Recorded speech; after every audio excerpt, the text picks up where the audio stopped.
Hey Canucks fans, welcome to Clay's Canucks Commentary. It is Monday, January the 28th. I'm Clay Emo. I'm at Connect Clay on Twitter.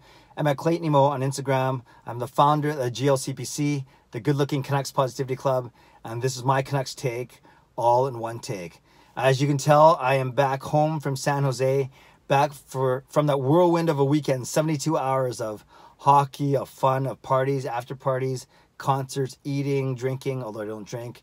Such a great time. I know many of you have reached out to me with messages of congratulations or of query of what my weekend was like. So I appreciate you following along, whether it's here or even on Instagram or on Facebook. And thank you. And I had a chance to, as you know, be on CTV Vancouver yesterday to talk about my experiences.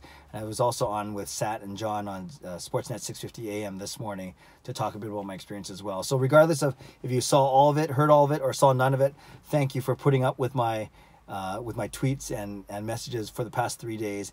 Now we kind of settle back into the normal routine. And this is my, I hope you like it. This is my, well, it doesn't matter if you like it, as long as I like it. This is my new hoodie, picked it up on the weekend in San Jose. Okay, so what I want to talk about, as the Canucks have a few more days off, and they'll start to practice later in this week, and they look to resume their schedule this weekend. Before all the Canucks news starts to happen, we start to look ahead at next month's trade deadline and all those sort of things. Want to wrap up this All-Star weekend with a bow, so to speak, to talk about the effect it will have, the impact it will have going forward on Elias Pettersson. I'm not going to necessarily talk about him in the media. I think Lego Rocks 99 Gio did a great job on that, so I'm going to go check out his latest video. He talks about Pettersson and his personality that comes across in interviews and whether that's a big deal or not, or expected of a 20-year-old.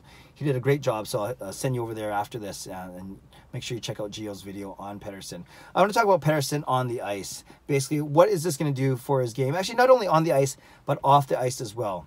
Anytime you surround yourself with people who are as good as you or better than you, and as much as we love Elias Pettersson, no one's saying right now, at least seriously, that he's better than Connor McDavid, that he's better than Sidney Crosby, or he's certainly not as accomplished as even guys like Austin Matthews, or even the second-year players like Matthew Barzal that were there. You know, there's so many good players that were there, the Stamkos, the Kucherovs of the world, and even his fellow Swedes, guys that you saw him speaking to, like Landeskog, like Erik Karlsson, like Henrik Lundqvist, like guys like that. So all, guys that he can play with. So anytime, or he can learn from, I should say. So anytime, although I'm sure many of you would love Erik Karlsson to come here. Saw, there's that great shot of Pettersson and Karlsson kind of kneeling and talking during the skills competition, and a lot of people saying, mark this day down as the day that Pettersson convinced Karlsson to come to Vancouver. We'll talk about it another time. But anytime that you're with people that are as good as you or better than you at something, you're bound to improve, either by talking to them, by learning from their experiences, by learning how they do certain things, by getting advice, by observing them, by mimicking them, by imitating them, by copying them, whatever you do, but just by osmosis almost. And you do that, for my kids when they play sports, I always tell them to make sure that they're playing up a league or up a level, so they're always learning and playing with people that are better than them, that will be challenging them. With musicians, you want to play with people that are better than you, so you're not leading another group, but rather that you are learning from people that can inspire you and teach you. So whether it's sports, whether it's music, whether it's volunteering or working or any particular skill set of any sort. But I think sports is the best analogy, because we're talking about hockey. It makes sense to surround yourself with people who are better than you, just so you can learn. And that's the lasting impact, legacy that I really want to come from for Elias Pettersson from this weekend. We know he's going to be at many more All-Star games to come, and not just because the Canucks need to send one player. Heck, maybe in 3 or 4 years, they're the team that has 2 or 3 guys going from their team. Maybe it's Horvat or Besser or Pettersson or Hughes or whoever it may be. So so we know that Pettersson's going to be at more than, he's going to be at future All-Star games. So maybe down the road, 3 or 4 years down the road, it's younger guys looking up to him, studying him, mimicking him, and learning from him. But I think going forward, this is going to give Pettersson a lot of confidence, especially on the ice. Even if he only got to have 6 minutes of ice time in his All-Star game appearance. Thanks a lot, John Gibson. No, I'm just kidding. It's not just his fault. The whole team played pretty poorly, actually. But even if it's simply the confidence that he could play with McDavid and Gaudreau on a line, or that he could play with Karlsson and Doughty and Burns and all those guys, that's pretty cool, right? I'm sure he loves playing with his Canucks teammates, but to even be surrounded with those type of and that's from his own team. Then like I said, we mentioned guys like Stamkos and Kucherov and Sidney Crosby, of course, Ryan O'Reilly, you know, Landeskog, Rantanen, all those guys, the cream of the crop of the league.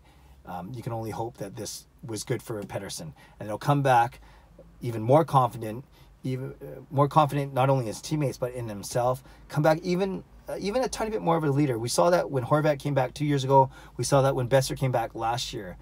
Just from that experience alone, a lot of guys will be asking him about it. Hey, Petey, how was it? How, you know, what's this guy like? Or what were you thinking when you did this? I think all these experiences will make Pettersson even a more respected leader in the locker room. He doesn't have to be the leader, the captain, or the most outspoken. But I think by leading by example, by the fact that he had this experience, I think that can go a long way as well. And then the other part, not just on the ice, right? Knowing that he can play with the best players, in the locker room amongst his teammates, and the third one is with the media. And I said I wouldn't talk too much about it, so I'll keep this short. But whether you believe or not that the Canucks are working with him with the way he handles media and silly, what he deems to be silly questions, whether you believe that or not, or whether you think it's just something that he's going to continue to improve on because he's only 20 years old, whether you believe it's a cultural thing, not a cultural thing, more of a language thing, he's obviously more comfortable speaking in Swedish than English, or maybe that's simply who he is, and you either accept that or you don't. I don't think he comes across as cocky, but he certainly does come across as confident, and he knows what he's capable of doing. I think all those good things, just handling himself, not with just Vancouver media or the media of one other team, you know, when he travels, but rather this was media from not only across the league, but across the entire world. He was interviewing, being interviewed by them, talking with them, meeting with reporters from countries, you know, globally. So I think all that can help him as well going forward. Again, whether or not you agree or disagree that he needs to improve on that skill. So going forward, to sum up, they're going to say this has got to be a great experience. You know, All-Star game result notwithstanding, the experience that Elias Pettersson had to be around 4 dozen of his peers, really, really elite hockey players, the best in the league. And I think going forward, it's going to help him on the ice, in the locker room, and with the media.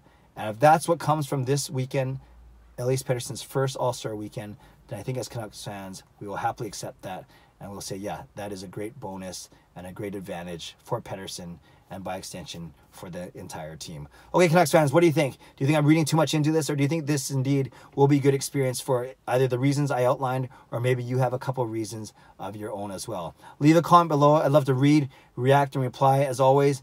Back from San Jose, going to get to a more regular posting schedule and hopefully spend more time actually replying to the comments, but be assured that I do read all of them. Subscribe if you like to, like this video if you like to, and I'm happy to be home. I love San Jose, but I'm happy home with my family. Back to work tomorrow, and we'll see what happens as the Canucks get back to work later this week in anticipation of starting up again this weekend. Have a great day. God bless, and go Canucks go.